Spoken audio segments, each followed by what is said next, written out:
The moment I realized, oh, this is gonna help me.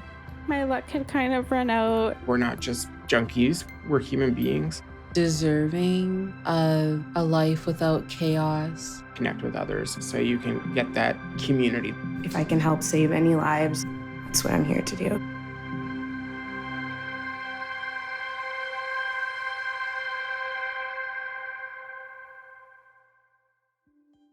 Hey, I'm Sam. Welcome to our podcast. Today's episode is You're Worth It. And I have my collaborator Sasha here. Hi, I'm Sasha. I met Sam through peer counseling at the youth clinic. And when he told me about this podcast, I offered to help illustrate it. Getting back into art has been part of my recovery journey. The people you are about to hear from are real, telling it like it is for them. Youth like me who are on an OAT journey. OAT, Opioid Agonist Treatment, sometimes also called therapy. Genesis in Kelowna, and Alice, Jay, Kitty, and Randy in Vancouver.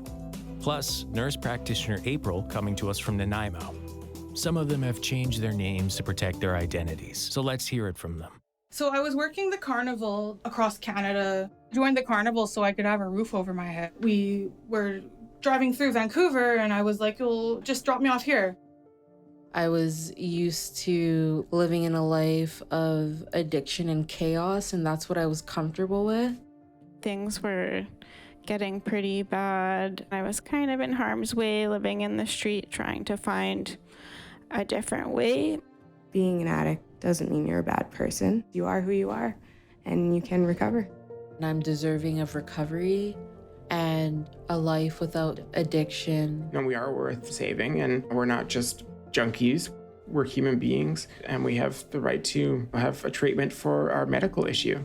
If I didn't get on OAT, I know that I would be mentally, physically, spiritually, and emotionally just drained. I might not even be here. Drugs nowadays are crazy strong. The drug supply is very, very toxic. So when you're buying something, there's really no way to tell exactly what you're getting. It's been over 5 years since BC's provincial health officer declared a public health emergency. Overdose is a scary thing, and a lot of people don't make it. It's really scary, and young people are dying, and oftentimes they're not even seasoned substance users. It's the first, the second time. It's really tragic. OAT has been an important part of my story. I think it's not recognized enough, especially by young people, as an option. Yeah, this toxic drug poisoning crisis is affecting many young people, made even worse with COVID. It's even more important that people know about OAT as an option. April is a nurse practitioner who can prescribe OAT. April, how is OAT helping keep people alive?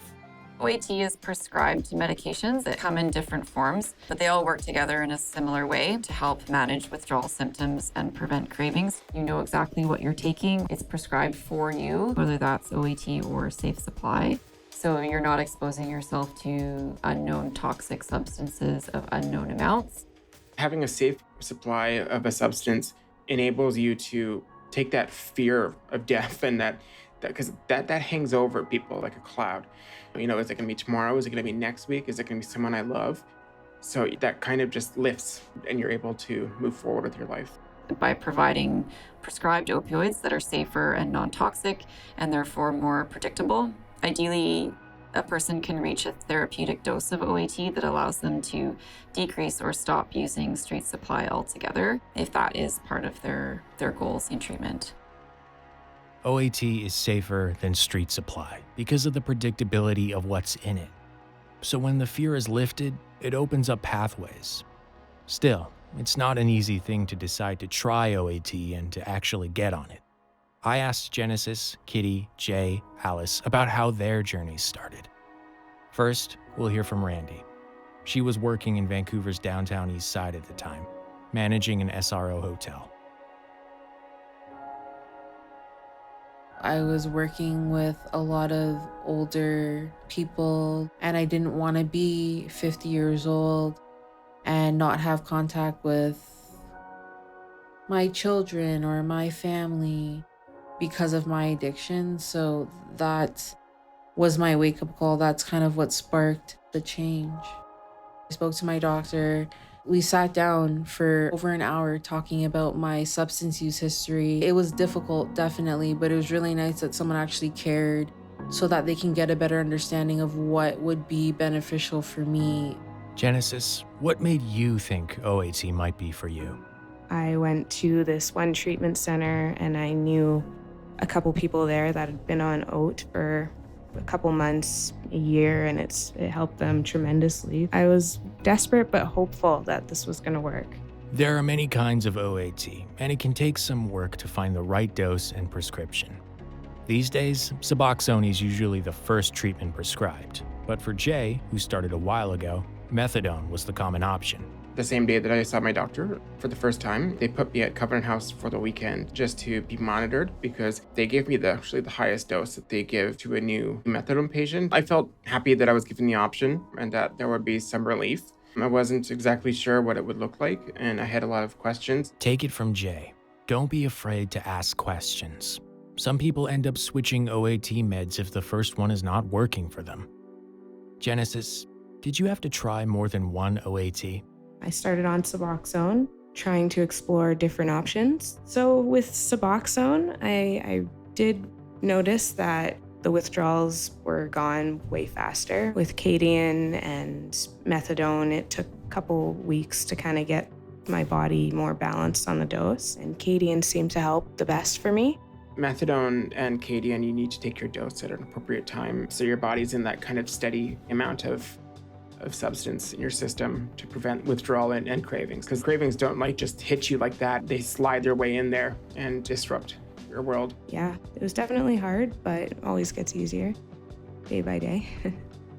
Starting Suboxone can be quite a challenge, as April and Alice tell us. If you're not using a microdosing protocol, you need to be in moderate to severe withdrawal in order to start taking it, which can be a drawback for a lot of people because that's really hard to do.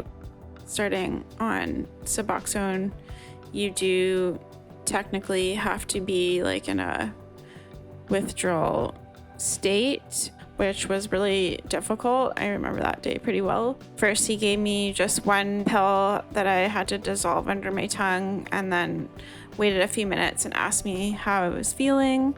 And I said, I'm still feeling pretty sick. So he gave me another one and another one until finally, after about half an hour, I said, I'm starting to feel not dope sick. And that's how I was able to determine what the correct Suboxone dose was. Alice started Suboxone before microdosing was a more common option. Microdosing makes the process of starting much easier as you are prescribed small doses every day, increasing gradually for 6 to 7 days. It's not always easy to get on OAT. In BC, most times you have to be over 16 and it can only be prescribed by doctors and nurse practitioners. In BC, nurses can also prescribe Suboxone. It can be even more of a challenge to access OAT depending on where you live and what kind of treatment programs are available. April, you are a nurse practitioner, so you can prescribe OAT? How do youth get connected to a place where they can get started? Oftentimes it comes from outreach workers, whether that youth is connected to a team or they're just in community. Also, through the emergency department overdose follow-up programs, we'll reach out to youth. Inner city youth clinics, they're more visible, so youth can actually just walk in and go there. I actually ended up just coming to ICY, or Foundry now. First thing, they got me on methadone right away. They were like, here, we'll get you a doctor's appointment. Makes me feel normal, not like I'm not all fucked up. Overall, OAT is considered the most effective treatment for opioid use.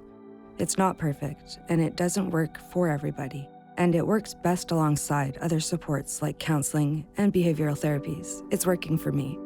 If you think OAT might be for you, we encourage you to reach out for information on where you can get it prescribed and on what support systems are available. All treatment options should be tailored to each person's own needs. You decide if it's worth it or working for you. We've got resources and info on where to go on the foundrybc.ca website under the Improving Treatment Together project. It's not always easy, but it's getting better, and we're here for you. Thanks for tuning into our podcast, and see you next time when we go a little deeper into what it's like to be on OAT in the daily routine. See you next time.